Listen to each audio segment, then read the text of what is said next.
Hi, I'm Bonnie Burkert, and this is Truth Be Told Transformation, sharing tools for transformation to live your higher truth. What is truth to you? Well, I think it's about authenticity. And so I like to speak with people who are walking their path and want to share with us different ways to wake up and live a more conscious life. So today I'm very excited to speak to medicine woman and author, Granddaughter Crow.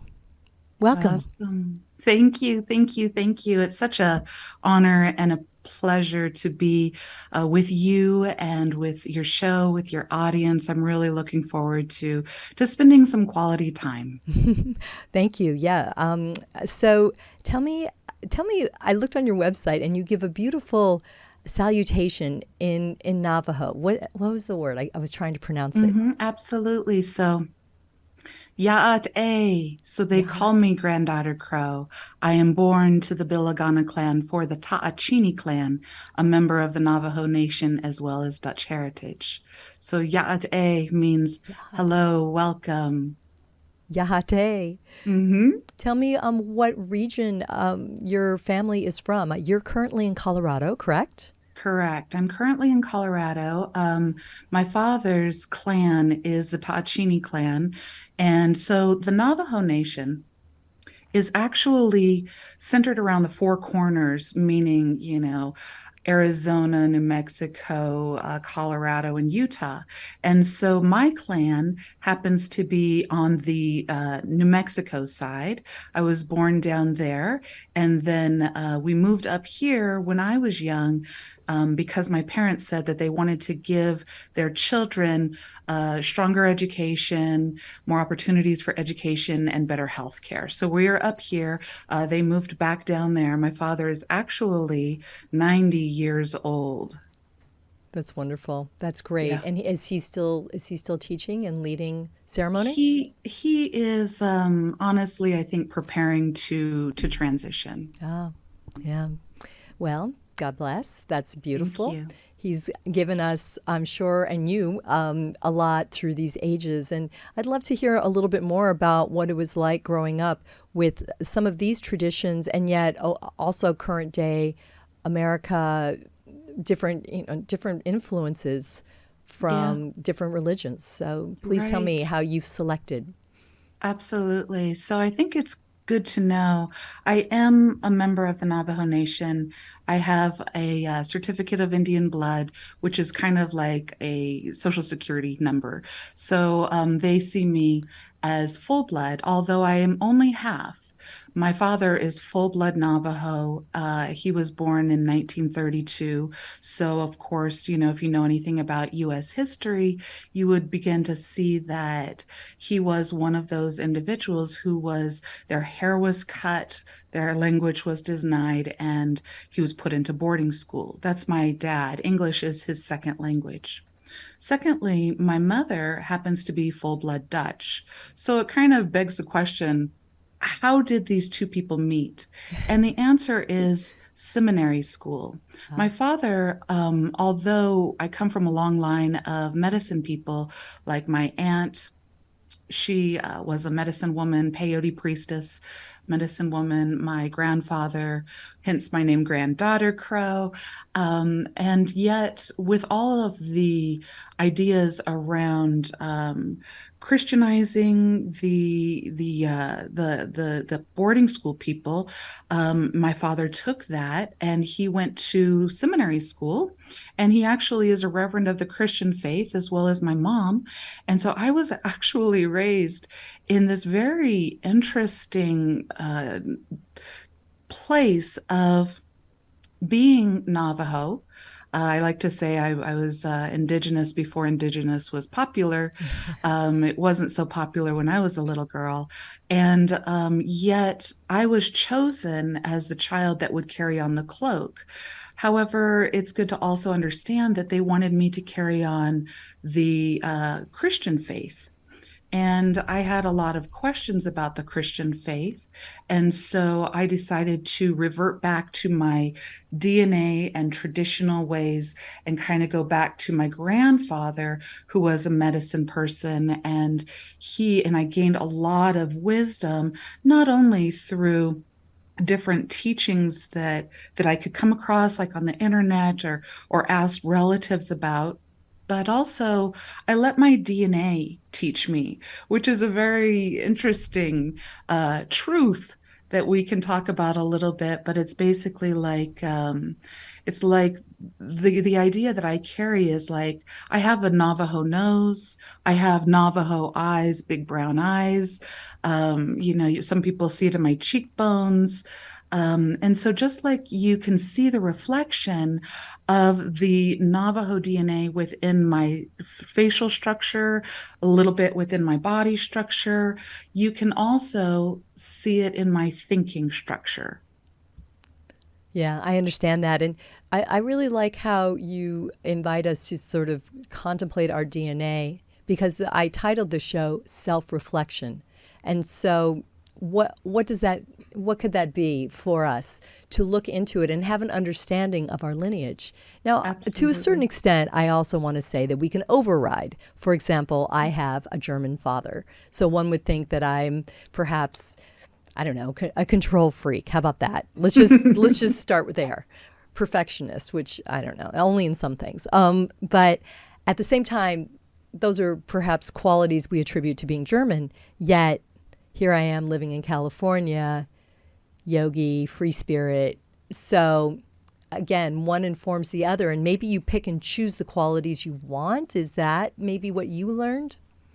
It's interesting, and I love this topic because it can go very a lot of places. But what I would suggest is that once you tap into your soul, your authenticity, then and how your soul and or spirit is being expressed through cultural awareness. So it's almost like deep down inside, I am Granddaughter Crow, you know, and how it is expressed in the world now comes through being bicultural, even I like to say bicognitive, because I think a lot differently than my Dutch side. I have a very inquisitive mind, but I also approach the world in a different way. And that is exemplified through potentially the connection to Mother Earth and how she brings us our wisdom. So to answer that, I would say it's always good to self-reflect.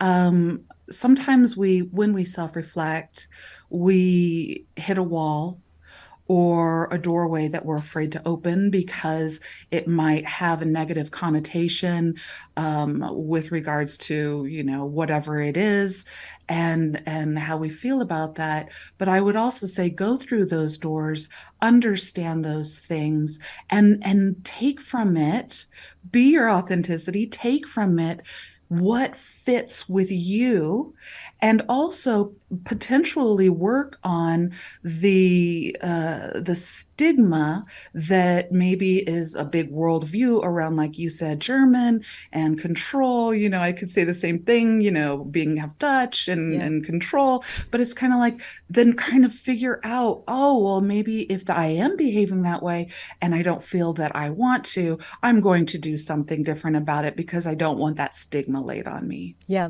or a practice. For example, I have often mentioned that I practice Kundalini yoga, and Kundalini is regimented, that 40-day meditations and very exacting, tra la la number, amount of time you do it and everything like that. And somebody pointed out to me, well, you've already kind of got that quality anyway at being German, and then on top of it, the regimentation of those exercises, don't overdo it. Maybe just keep it light, have fun, go walk in, go hug a tree. I love it. I Which love it. is something that I want to bring back around, because this is one of the things that I was so excited to talk to you about, because with Native American traditions, there's a great love of nature. So we've got a couple of books to talk about. And if that's okay, I'm going to talk about your previous book. You've got a new book, and I'm mentioning it earlier in the show. So everybody, it's called Belief, Being, and Beyond. Okay, so this is Granddaughter's most recent release. And we will be touching a little bit on some of those concepts. But as I mentioned nature here, this is your other book is wisdom of the natural world. So I want to stay on this topic and then we'll roll back to the other one. So congratulations. I understand you're a recent award winner with this book. Well I done. am. I am. So yeah, I love it. And so Wisdom of the Natural World, I happen to have a copy handy, right? It really provides spiritual and practical lessons from plants, animals, and Mother Earth. I did win a Visionary Award. This one is the gold for the Coalition of Visionary Resources for Wisdom of the Natural World, written by Granddaughter Crow, published by Llewellyn Worldwide. And so this is a beautiful, beautiful award that I was just thrilled to receive under paganism and shamanism. What an And so honor. Yes, indeed. I mean, what a beautiful category, and kudos to Llewellyn for finding wonderful authors like yourself and sharing them with the world. yeah, thank you. Thank you. So tell us about the book, please. I Okay, can't I wait to read will. it sometime. We will definitely put I this on the reading list. I love it. So this one is a beautiful book. Kind of, it's not about Navajo exactly. It's about, let me just put it this way. When we look at tribes such as the First Nation, Indigenous, or whatever that be, what we're observing is this idea called tribe. And when you look at tribe, the mind goes into sitting in a circle around a fire. Everybody has a place. There is no one that's greater than another because everybody belongs, and our connection to the natural world. So with that premise, what I say is First Nation, Indigenous is basically the most tangible expression of this word tribe. But if you go back in anybody's culture, anybody's race, if you go far back enough in their history, you will find them sitting in a circle. You will find them sitting around a fire. You will find them connected to the Mother Earth. You will find them either, maybe it's the hunter and gatherer. So the beauty around this is this book kind of helps each of us to connect and reconnect with that early DNA that this world may kind of erase or separate us from, the ideas of separating us from the natural world. So in this one, it's a lot of fun because one chapter will be about animals and another chapter will be about plants and landscapes and seasons and the medicine wheel.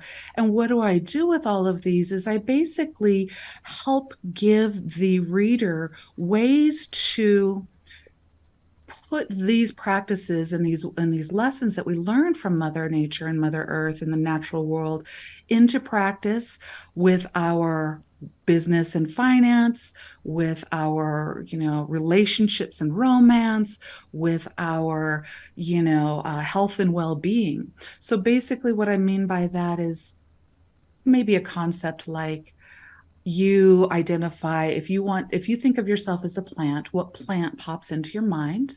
For me today, I feel like a tree.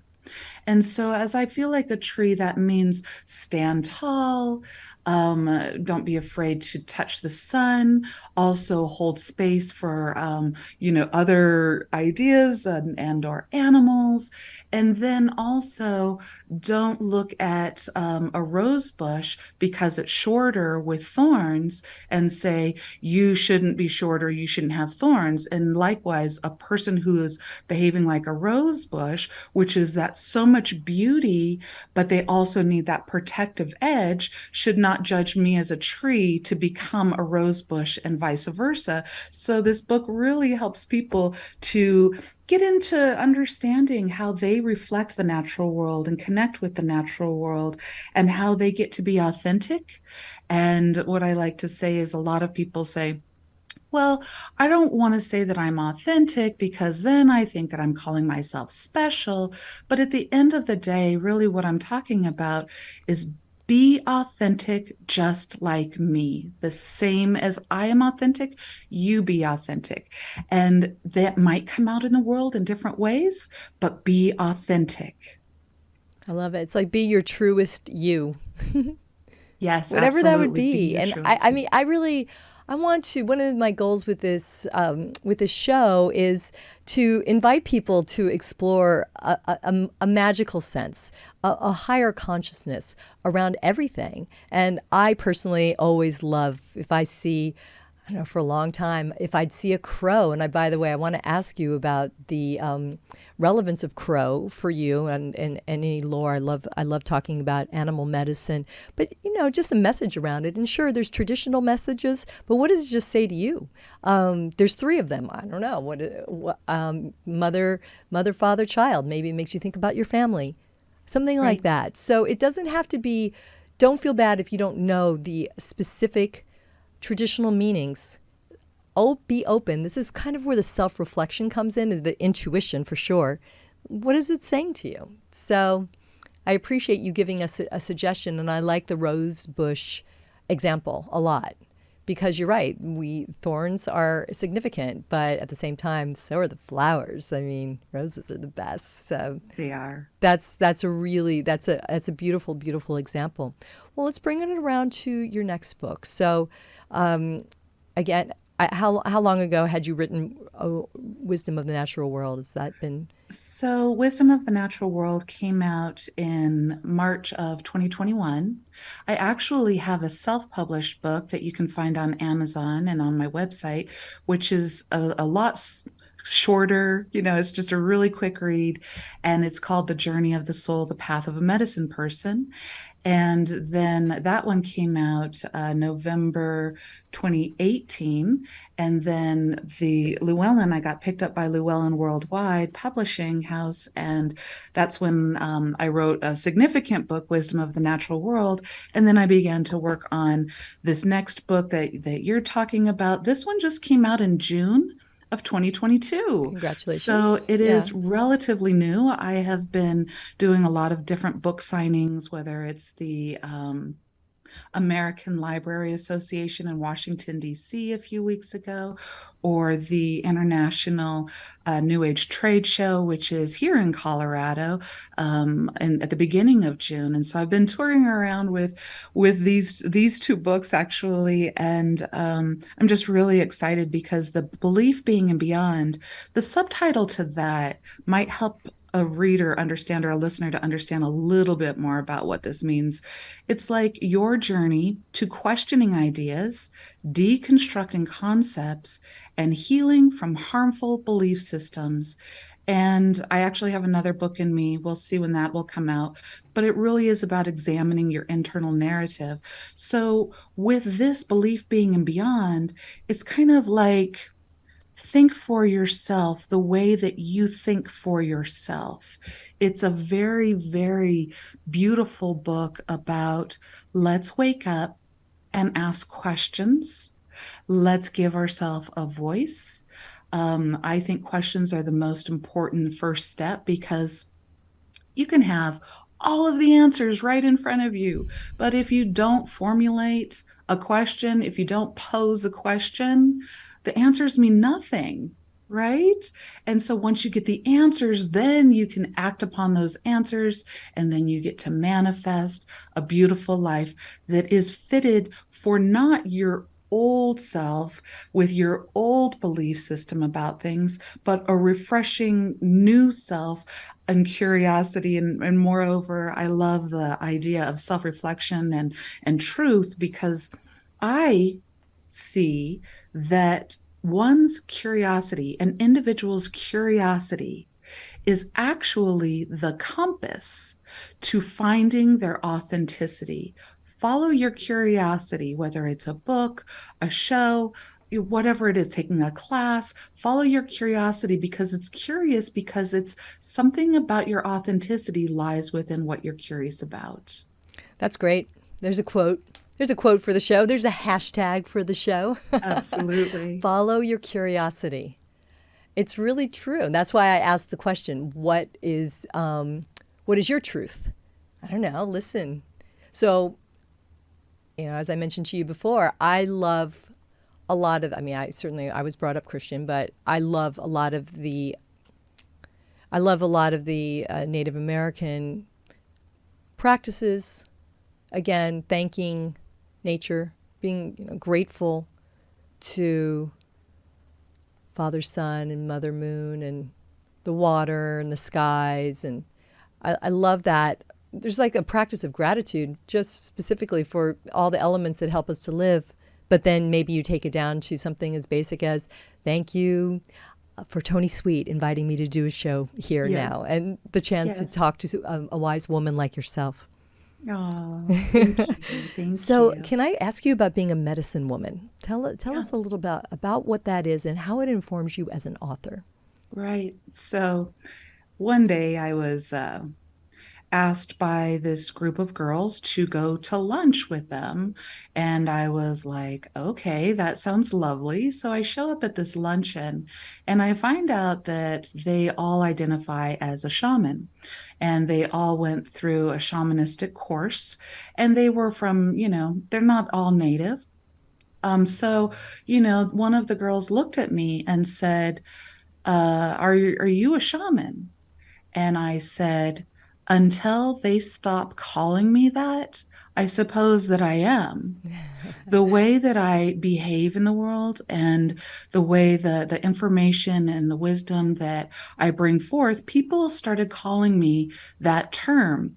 But now it's such a blanket term, like karate is to martial arts, that I just basically go back to the idea of being a medicine person, and like the journey of the soul, the path of a medicine person kind of talks to me about when we go through life and it's initiations, right?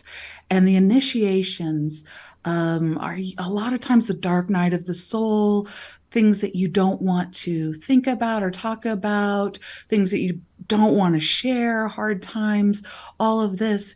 Don't just go through those, but go through those and reflect on the truth that you found out about whatever that wisdom is. And the wisdom is what I call the medicine. Carry that wisdom with you as a medicine person. Medicine people come from all races, creeds, colors. I know that there is a very heightened sensitivity towards a lot of things. And as far as Indigenous goes, I take that sensitivity. It was my father that actually was taken from his Hogan and put in boarding school. And so I definitely understand that. But I also tend to be a little bit more of a bridge, whether that's appreciated or not. I tend to be a bridge because I am half Dutch as well.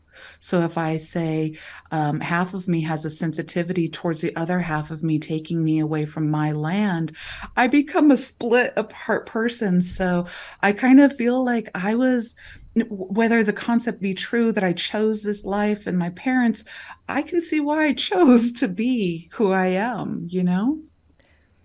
That's very interesting. I mean, just looking at that, again, you sort of described it as being bicultural. So how that can mean a lot of things. That can mean, how you dress, Yeah. how you speak, but it could Yes. also, but what you're describing is really how you feel. Yeah. Right. So, Yeah. okay, well, let's bring it back around to you as an author. I'd love to hear the process between. I know you wrote the initial book, and it's great. It sounds like you've been busy during the pandemic Yes. years. Yes. So, what's the distinction between the two books, Wisdom of the Natural World and Belief, Being, and Beyond? I know with again in both books you definitely look at self-reflection, if you will, self-awareness through several different traditions, correct? Yeah. Yeah. I would say that I'm a weird bird in that I decided one day, because I have a lot of, education. My doctorate is in leadership. I have my MBA. And so I really think business like as well, so throw that into the mix, right? But one day I decided to write my own mission statement.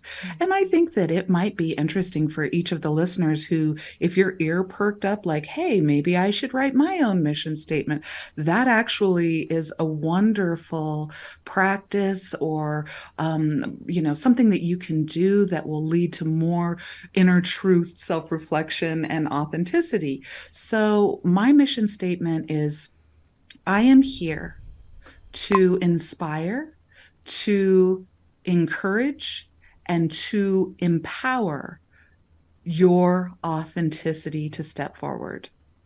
And so in everything that I do, that's what happens. If I am teaching a class, doing a one-on-one session, I'm out in public speaking or writing, that is my number one goal, is to kind of get you thinking so that you can answer your own questions and find out more of who you are.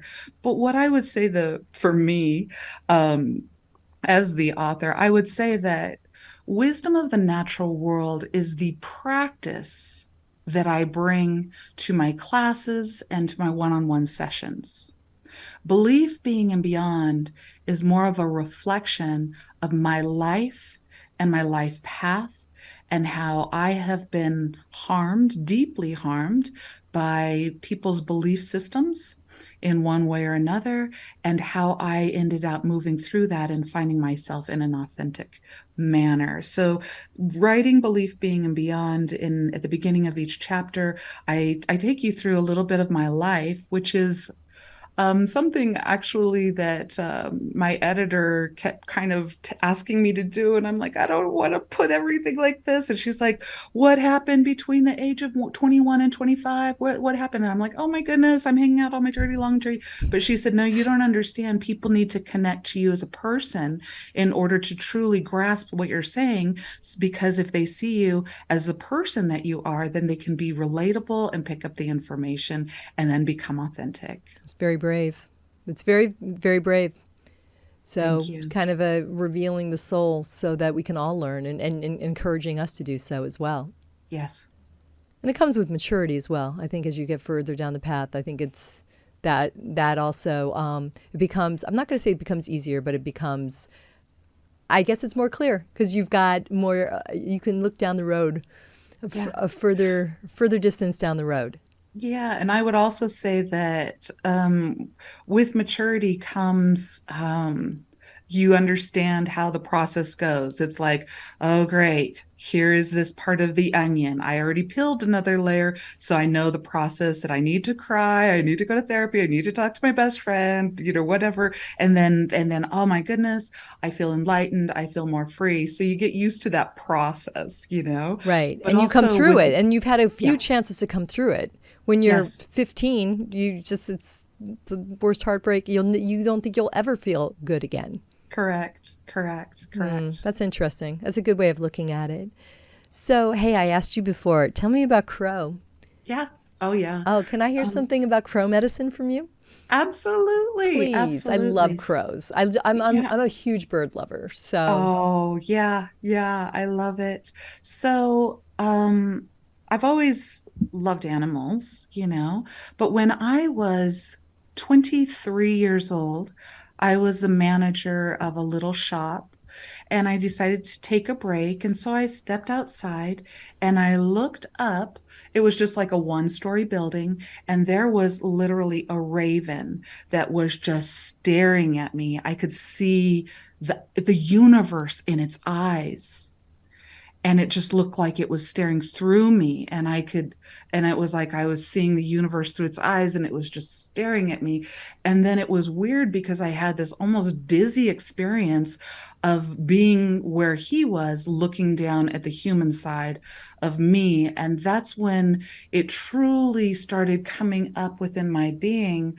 I absolutely love crows so much. And they started coming around me, and I was like talking with them. It's not like I didn't recognize them before, but I think that the raven and the crow was just like, it's time. It's time. I used to be out in my backyard, and I would be doing my gardening, and I'd hear them, and I'd be like, oh, they're laughing at me. They're laughing at me. And somebody asked me, why do you say that they're laughing at you? I said, because they said that I forgot who I am and that I need to remember. They're laughing at me, right? But then I remember hearing stories after that. I remember hearing stories that my grandfather, full blood Navajo, medicine man, used to dance with the crows and the ravens, and they showed him his medicine. Hence, I am Granddaughter Crow. Fabulous. It's great. No, it's really, really great. Any other Yeah. favorite animals? Oh, all of them. All of Aw. them. Yeah. All of them. I Different love. day, different day, different animal speaking to you. Absolutely, because I think that each animal brings us, animals open up a natural receptor within each of us, meaning that if you go to any country, they're going to have like the eagle or the bear. And if you go to businesses, you'll see a logo with, different things on it A and gecko. sports teams and automobiles and all of that. So they open up a natural receptor within us, and they tell us different stories. Like when I say dog, a lot of people think companion, loyalty, Yeah. unconditional love. When I say cat, a lot of people say independent, and God or whatever. So think about all of the different impressions that you naturally and organically get through watching that animal. In this book, too, Wisdom of the Natural World, I actually give a whole big talk about a section on how to dialogue with nature, and it gives you the liberty to let nature speak to you authentically. I love that. And then what about, let's talk about the earth and direction and sky and Yeah, how you tap into that. Share a little bit with us how you absolutely. tune in that way. So here's an interesting idea is that there are a lot of lore around maybe even European that have these different quarters or these different directions, but we all have them, right? We all have four of them, plus above and below and within, but we all have four. And so the way that I look at it is in the east, that's when the sun comes up. So I'm thinking about new beginnings. Mm-hmm. And then in the south, that's where the sun goes in the winter. So that the sun, that's that bright, fiery time. And then in the west, that's where the sun goes down. So I think of the ending of a process or the day. Okay. And then in the north is where I say that everything comes manifest. I could go on 100 of these shows talking about that, but the beauty is that when you see and you look at all of the four directions above and below within, it gives you a place on the map, that little red flag that says you are here, so that you don't feel like you're just floating. You're actually here. And that's what I think one of the main benefits of it is. Excellent. So the grounding quality of that. Thank you. That is a really great reference. Okay, so I'm gonna. Oh, there's so many different directions I could take this conversation, granddaughter. But let's talk about being, one of the Yeah, words in your book. yeah, So yeah. Um, help us know that, I would love to give a quick story about this. please. So, in short, I didn't do very well in high school. I like to say I was distracted, barely got out of high school. And then when I turned 30, the thought came to me, if you could do anything you wanted to do and, whatever you want, and you'd always have all the resources you need, what would you do? And I said, I'd go to college, which was really odd for me because I'm like, but I don't like school. My first night in college, was General 101, basically intro to adult learning and how to take responsibility for your own education. So we're sitting there in the classroom, and the professor says, if you were to write a book, what would the title be? So icebreaker. Took a few minutes. I wrote down what I wanted. We started going around the class, and I started hearing things like how to ski, how to make better cookies. And I'm like, oh my goodness, I did this wrong. I went way too deep again, and they got to me. And in that split second, I almost felt like saying how to roller skate or just something like that. But I just responded naturally, and I said, the name of my book would be Belief, Being, and Beyond. And there was an awkward silence in the class. And the professor was so beautiful and graciously looked at me and said, explain. And I said, whatever one believes in constitutes how they behave in the world. not just religiously, but if you believe that you brush your teeth twice a day and you'll have good teeth, you will brush your teeth religiously. So whatever it is about your believing, that is needs to be examined so that you know how you're being in this world. That's great.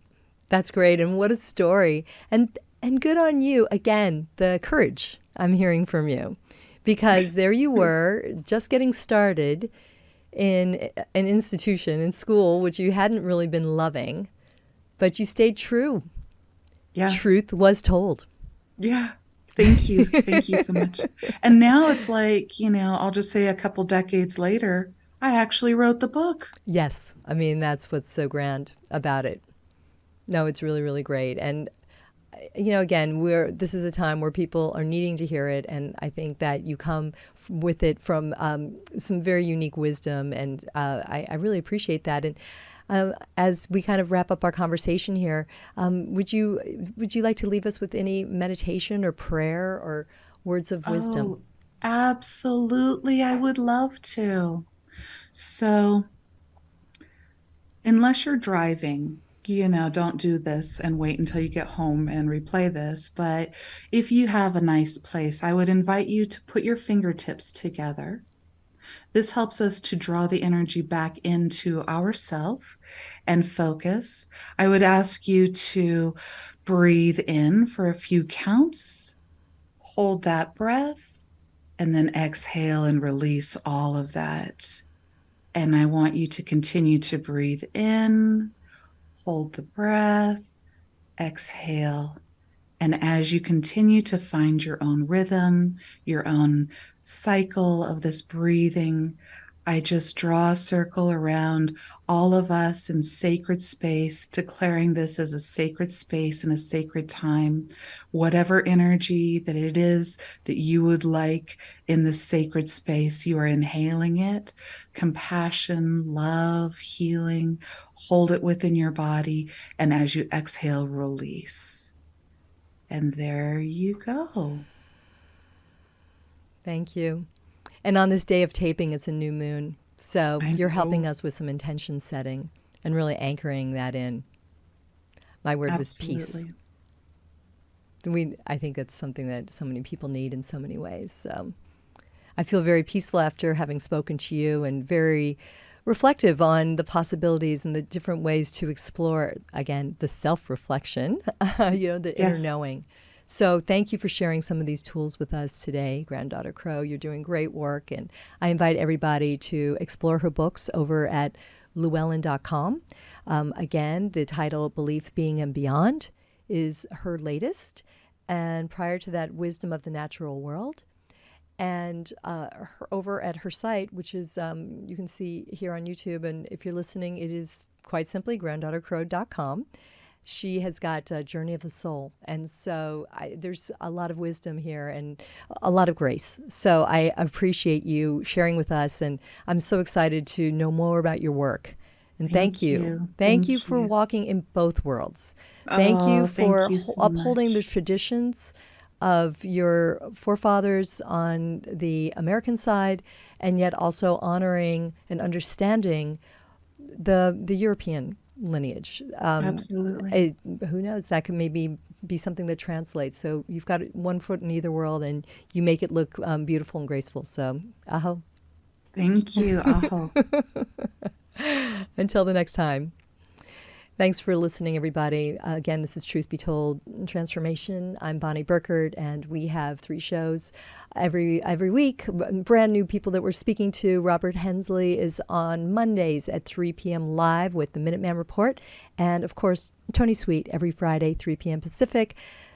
Get in the chat room, let him know what's going on, see who he's exploring. And we're really looking to find people that are here to change the world. So thanks for joining and sharing and following and subscribing. All of that helps us, again, get the word out there so that you can live your highest truth. Till next time, namaste.